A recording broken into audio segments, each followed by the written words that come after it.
Yo, when you first launch BTV Virtual, this is the screen you're gonna see. You can see 3 buttons: try, buy, and quit. If you click try, that's the full version for 14 days. So anything you do will save and you can play with it and do all that while you're waiting on your activation. Now to activate, you're just gonna go over here and you're gonna click the buy button. Okay, so you just click the buy button, then you want to fill out your information, like put your name down, you know, your address, all that kind of good stuff, steady state, zip code, phone number, but really mostly what we need is your name and your email address. Then click next, and you're gonna have 2 more buttons up there: save license requests and read license requests. Save license request is what you're trying to do, so you want to click that. All right, and it's gonna ask you where you want to put it. Put it somewhere where you know where it's at. It's gonna save a file, so it could be your documents. In this case, I'm gonna put it on my desktop. So just click desktop, and after I click desktop, I hit save. I'm gonna save that file, and you gotta make sure that don't click next. Make sure you click cancel after you do that. Click cancel, and then you're gonna pull up your email. After you pull up your email, you're gonna attach that file to your email and email it to virtual@beatcanes.com. That's virtual@beatcanes.com, and then they will send the activation back in a day or 2. Okay, so now when you're ready to get set up, if you're on a PC, then you need to watch this. If you're on a Mac, don't even worry about this. But if you're on a PC, you want to get a better audio driver, because the drivers that most computer PCs come with aren't very good. So this is a better one. It's called ASIO for All. So just go to ASIO4all.com, and that's also in the instructions that was sent to you. And you just click the English version. You're going to want to download that file and install it, then restart your computer, and then you'll be ready to go. So you have ASIO for All set up and installed. Restart your computer, then launch Virtual. If you're activated, then just launch it. If not, just hit try, and that's the full version. And you're gonna click the system button. All right, this is how to set up all your audio and your MIDI controllers and anything else that you want to do. Everything controls from the system button. So here, I'm gonna run through it right quick so you can see everything that's in here.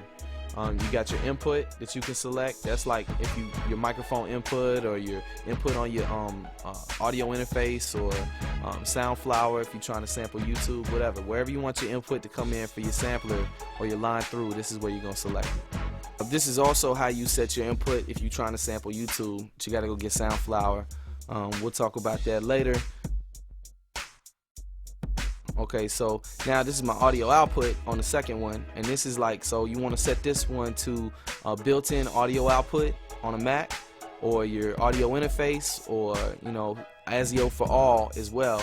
If you know, if you just downloaded that and you're on a PC, you want to set audio output to ASIO for All, unless you've got an audio interface. And then buffer size, that's just if you got a real slow computer, you want to raise the buffer so it'll perform better. If you got a real fast computer, you can set it down to 6432. In this case, I'm just gonna leave it at 128. It's not something that you necessarily have to mess with too much once you set it once. And then your MIDI input channel, you just click on that, and then that's how you can select Rolling Phantom or your pad controllers or whatever. If you're using like an MPC or a pad controller, transpose MIDI notes is what you want, and you want to set it to 36, and this will give you the drum sounds on those pads. If you're on a keyboard, turn that off. Like say if you got, you know, like a keyboard or a Phantom or something like that, turn that off. Only use that if you got a pad controller. And you get your MIDI output. This is if you want to control an external sound module or a keyboard or something like that. You can actually sequence an external sound module or a keyboard or Phantom or something like that with Virtual. Next, you got pitch bend. This sets your range of the pitch bend. So like say, if I want a traditional whammy, I put it on 2.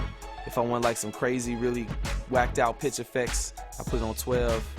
I can set whether it's either for track or global. Track means it only affects the pitch of the track. Global means that it pitches up and down the whole beat. And then I could set my PPQ, that's parts per quarter note. Most of the time, you're just gonna leave that on 96. And it give you that MPC style feel, that old school feel. Alright, so then I got user data path here. This is important. I'm gonna show this to you right quick. User data path, that's where you gonna store all your stuff. So you can change what folder that you store all your samples in and everything. So I just gonna scroll out here. I'm gonna create a new folder. I can name it whatever I want, and then I just choose that folder from the user data path, and that's where all my stuff will be stored. You see, I click the kit button next or whatever, and then I go back out and I find that file, and I put all my samples in there, all my drum kits and patterns, everything is stored in that folder that I created, and I set it in user data path in system. See, there's all my stuff, all my exports go in the sample folder. All the samples that you take and that you make go in the sample folder if you ever want to drag them out. So that's all the system stuff and activation. Let's get all the boring stuff out of the way. That's pretty quick and painless though, less than 6 minutes, you know what I mean?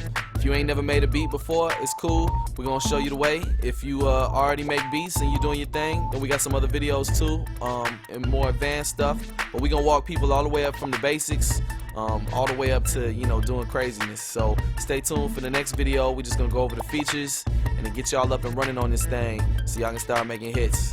Alright, that's the plan.